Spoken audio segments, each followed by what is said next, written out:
This is Democracy Now!, democracynow.org, The War and Peace Report. I'm Amy Goodman.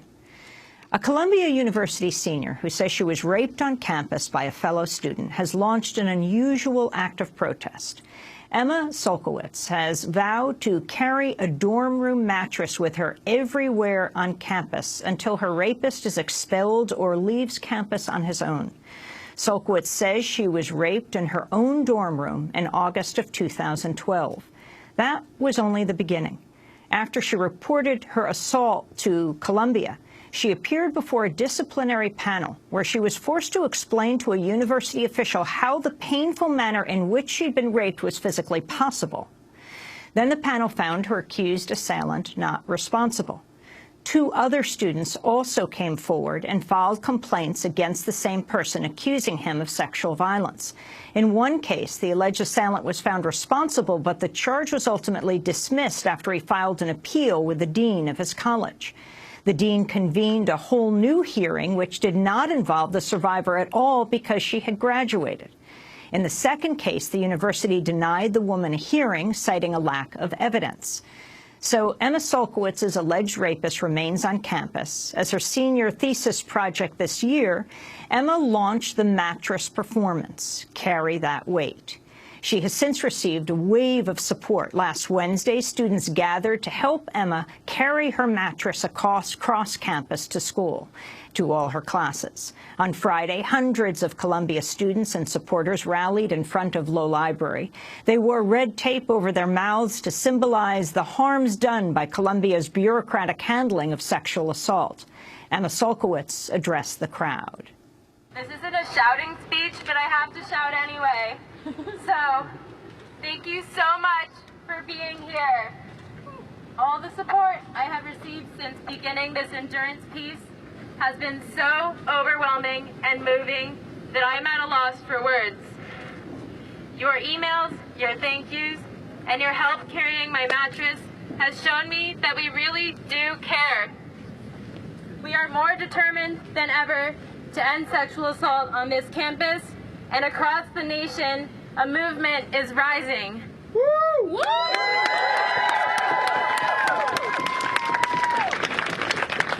Your passion is strong and contagious.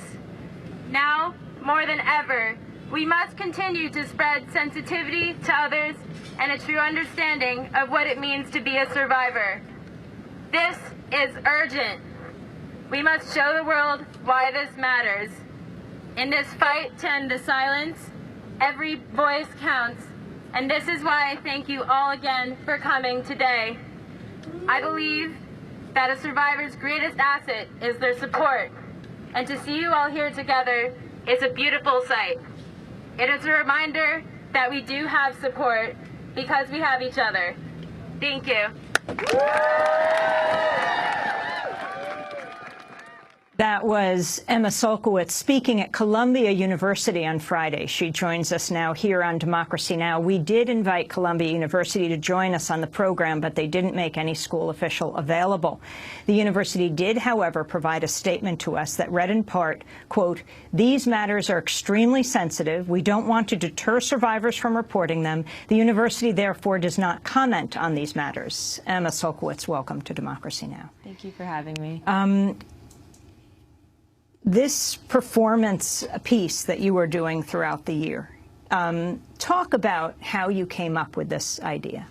Well, I first came up with the idea when I was at an art residency this summer, and I was making a video where I had to move a mattress out of a room, and sort of the idea of me carrying a mattress got stuck in my head as a song might get stuck in someone's head, and I unpacked the image and realized all of the symbolic importance of what it would mean to carry a mattress around with me at Columbia, and I realized I had to do it. What does it mean? Well, in my case, I was raped in my own bed. And of course, rape can happen anywhere, but for me, it sort of desecrated one of the most intimate and private places of my life. And the way that I've brought my story from a place that I keep secret out into the public eye sort of mirrors carrying the mattress itself out into the light for everyone to see. So I felt like it would be an appropriate metaphor. When did the attack happen? It happened on the first day of my sophomore year. And what did you do about it afterwards? Who did you report it to? Immediately afterwards? Well, at first I didn't even tell my parents. I was very ashamed, I felt disgusting, and I didn't want to talk about it at all. But after I met other women that my rapist had attacked as well, I realized that if I didn't do something, he would continue to rape other students on our campus. So that's when I decided to report it to the school. And what did the school do? Completely mishandled my case. For one, they allowed my attacker to postpone it for 7 months, which was long enough for one of the women who reported to graduate because he had academic conflicts like midterms and essays, which we all have.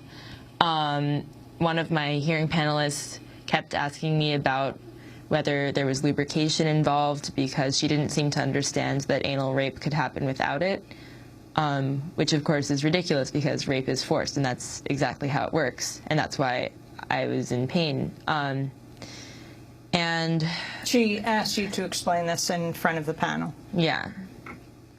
And then the investigation itself was a total mess.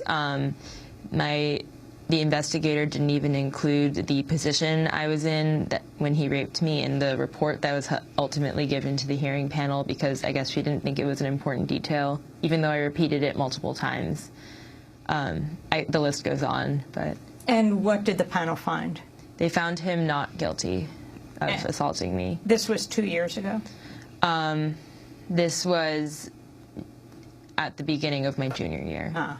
The rape happened 2 years ago, but this was the beginning of your junior year where the panel finished. Yeah. Now, in the case of the other two women, another woman went before the panel like you did? Yes, one woman was denied a hearing because they told her she didn't even have enough evidence to have one, which I believe is the hearing panel's decision to make, but the school decided to cut her off short. And the other woman had the hearing. They found him guilty of groping her at a party, but then he submitted an appeal to the dean of his college, who, by the policies, has full autonomy to decide the case however he wants. So the Dean Valentini, convened an entirely new hearing panel, even though the woman had already graduated, with hearing panelists who'd never heard her voice, and of course they found him not guilty in the new hearing. So right now you are dragging this mattress everywhere you go on campus? Carrying it, yes. And do people help you? Yeah, most of the time, as soon as I leave the room, someone will jump in and help me, but a lot of people will even come up to me and say, "Thank you so much for what you're doing," and then walk next to me while I carry it. And what has been the university's response? They have yet to reach out to me. They've perhaps mentioned my piece in an email to the university where they said something like, "We respect individuals' rights to protest peacefully," or something like that, but they have yet to contact me directly. You reported this to Columbia University, the attack. Did you report it to the police? I did report it to the police. And so what happened in that case? The first responder told me that what happened to me was consensual. He kept insisting that it wasn't rape. He just got a little weird. Zoe came with me, and he was smoking a cigarette in our face, and when she asked him to put it out, he said, "Quiet down, honey, you're in my office now." He really made me feel unsafe and like I couldn't trust the police at all. And were charges ever brought?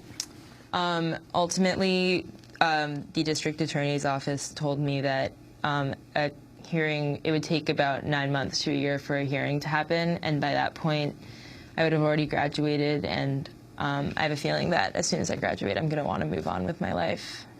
You were just referring to Zoe Rodolphe-Starr, who also will join us after break. We're talking to Emma Sulkowicz, a senior at Columbia University. She reported her assault, went before a panel. That was in 2013. Now, in 2014, after the university ultimately found the alleged rapist not responsible, she has begun a performance piece, which is carrying her mattress around campus everywhere she goes.